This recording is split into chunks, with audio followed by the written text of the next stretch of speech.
एक काम करते हैं, मैं प्रवक्ता बना रहता हूं, आप एंकर बनी रहिए। जज बनने का कोई फायदा नहीं है, जनता के अधिकार है भाई, वो जाएंगे। अपील कर दीजिए, मैंने कहा ये कर लेते हैं। हम कोई अफगानिस्तान में नहीं रहते यहाँ पर के, एक काम करिए कि आपको ये फैसले, आपके ये चीजें, इसके बाद अगर कुछ भी होगा तो सजाए मौत दे दी जाएगी।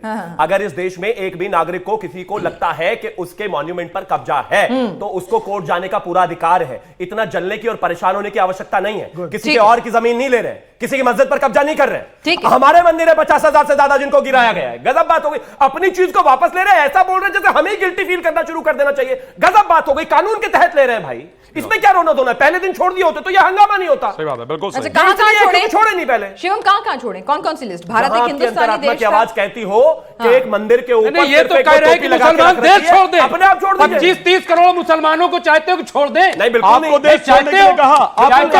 मुसलमान भी तो यहाँ पे किसी ने कहा आया मुसलमान? एक बात तो बताइए, देश मुसलमान कब आया? पहले तो फिर आपको भी आर्यों को भी सोचना पड़ेगा कि वो कब आए यहाँ पे, क्योंकि ये देश किसका था? हमारा। हमारा आए और रहेगा।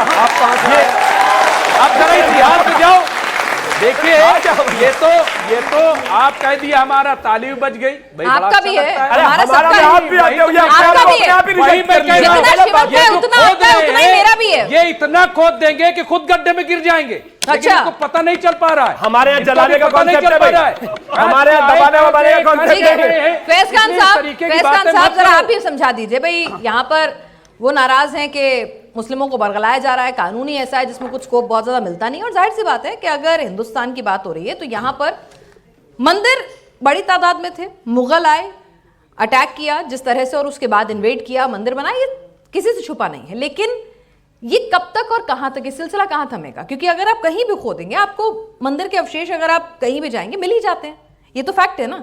पर ये कब तक और कहां तक, मतलब इसको कहीं तो रोकना होगा ना। आज मैं एक अपील दायर कर दूं, कल को कोई और कर देगा, तो अदालतें वो जो ऑलरेडी बर्डन है फिर यही काम करती रहेंगी। बिस्मिल्लाहिर्रहमानिर्रहीम, रब्बिशरह सदरी व यस्सिर ली अमरी वहलुल उक़दतम मिन लिसानी यफ़क़हू क़ौली। बिरादरान हिंद, अस्सलामु अलैकुम रहमतुल्लाहि व बरकातहू। भारत माता की जय, वंदे मातरम।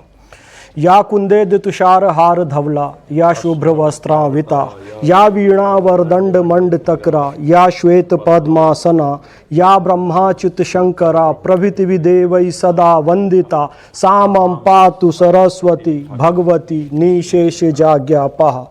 पुनः माता वाग्देवी का मंदिर जो स्वतंत्र हुआ है उसके लिए मैं आप सबको बहुत बहुत बधाई देता हूँ। पिनाज जी, आपने जिस बात को प्रारंभ किया था मैं सबसे पहले वहीं से चालू करूंगा। ये मात्र एक न्यायिक फैसला है। 2027 या 2029 के चुनाव की तैयारी है, इनमें से ये कुछ नहीं है। ठीक है। ये भारतीय सांस्कृतिक मूल्यों की पुनर्स्थापना का एक महत्वपूर्ण कदम है।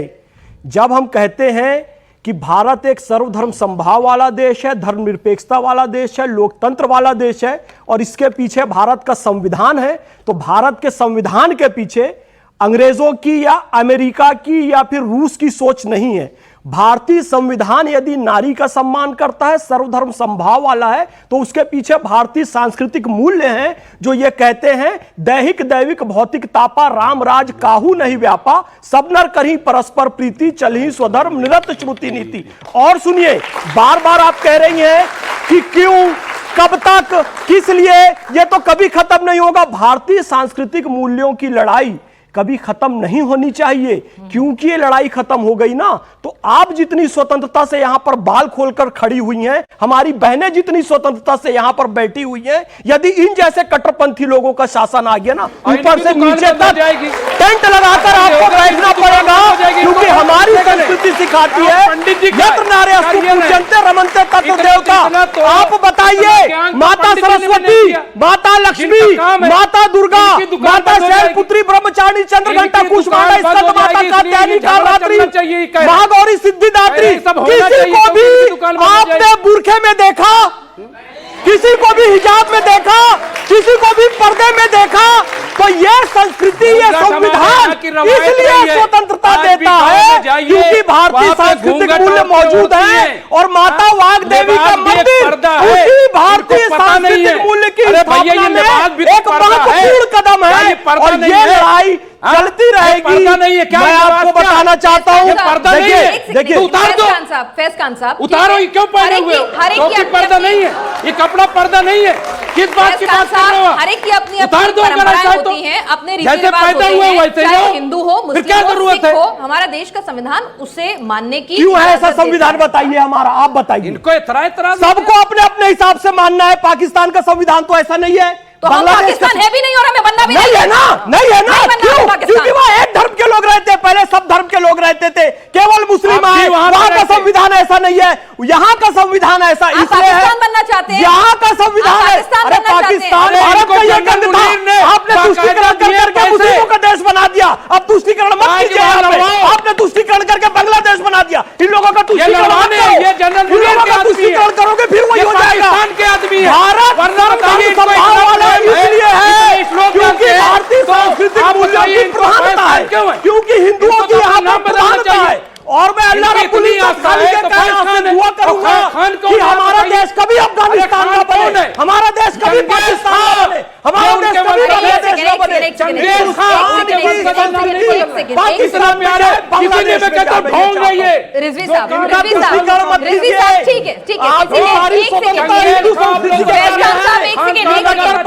पर्सनल अटैक मत कीजिए। ना हम पाकिस्तान अरे भारत की संस्कृति चलेगी, इनकी क्यों नहीं चलती? संस्कृति नहीं चलेगी। एक मिनट सुनिए।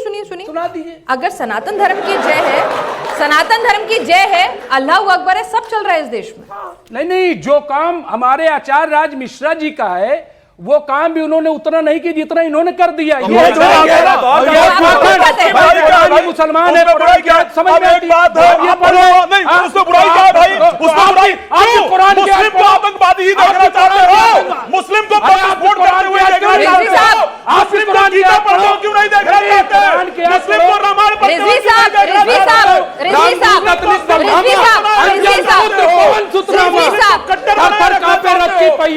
जिस पर बैठे कृष्ण कन्हैया, यानो हीरा यानो मीरा, क्या बात हमारे जैसे लोगों ने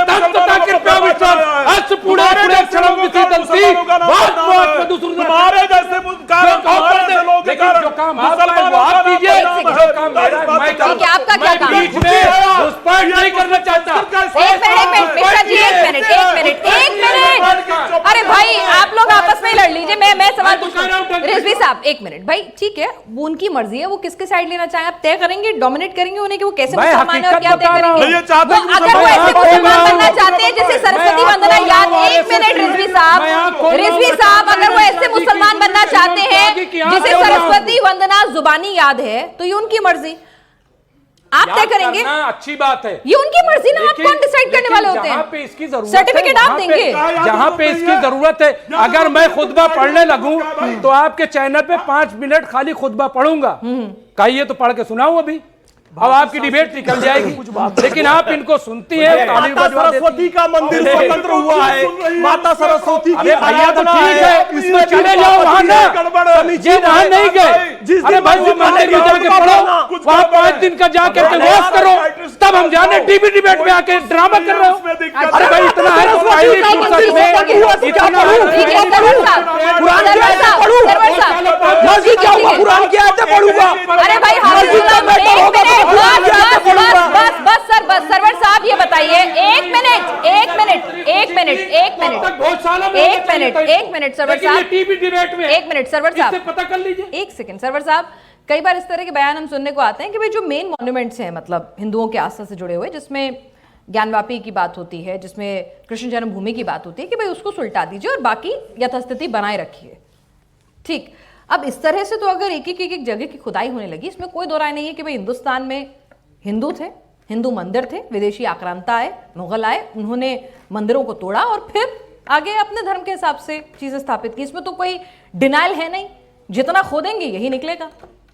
नहीं, एक दो तीन, तो ऐसे में मुसलमान कब तक अपने पैसे वेस्ट, जो आपने कहा मैंने नहीं, कब तक ऐसे अपने पैसे वेस्ट करते रहेंगे वकील? देखिए भारत में हम लोग भारत के रहने वाले हैं, भारत के गांव में एक परंपरा आज भी है, पंचायत। जब कोई आपसी डिस्प्यूट हो जाता है तो जो पंचायत में, गांव में, समाज में बड़े बड़े लोग होते हैं उन्हें बैठाया जाता, दोनों पक्ष अपनी बात रखता है और पंचायत के हवाले होता, वो जिस निर्णय पर पहुंचे उसे मान लिया जाता। खाप पंचायत तो आप सुन ही रहे हैं लगातार। क्या इस देश में ऐसा संभव नहीं था या नहीं है कि दोनों धर्मों के धर्म गुरु, बड़े बड़े पढ़े लिखे लोग जो राम समाज के मंदिर में थे, कोशिश हुई थी वो ना, बैठ- ultimately हाँ, अदालत बस ही वही गई मैं ना। लाना चाह रहा था। अब आ गया, कोशिश हुई, उस कोशिश में जो भी मुसलमान आगे आया हाँ। उसको all India Muslim personal law board ने सिरे से खारिज कर दिया, संगठन से भी बाहर कर दिया। मौलाना सैयद सलमान नदवी जो पर्सनल लॉ बोर्ड के मेंबर थे, उन्हें केवल इस बात के लिए निकाल कर तो करो भाई, उनका विरोध करें, करो मुसलमानों से अपील। अरे रुकिए ना साहब, आप बोलिएगा तो आप खारिज न हो जाएगा। मिश्रा जी, आप ही सहिष्णुता दिखा दीजिए। नहीं, मैं दिखा रहा हूं। नहीं। यही दिखाते दिखाते नहीं, तो हो सनातन गया। तो समावेशी अगर है ना। ये ना अरे दिखाए, सुनिए ना वार्ता मिश्रा जी, कहता है ना, सुनिए ना, तो आज सुन सुन तो लीजिए, लीजिए, सुन तो मेहरौली लीजिए, में जाइए, मस्जिद सुन के तो बाहर लीजिए, दिखाई मैं देने क्या मंदिरों पूछ को रही हूँ, तोड़कर बनाया सनातन गया। तो समावेशी है ना। सॉरी, ठीक है, सनातन तो समावेशी है। सनातन समावेशी था, इसीलिए तो यह हाल हो गया। हाँ। समावेशी ना मतलब आप सनातन भी बदल देंगे, देखिए, आप सनातन भी बदलेंगे, सुनिए, सनातन की खूबसूरती भी बदल देंगे। अरे अरे बहुत बढ़िया।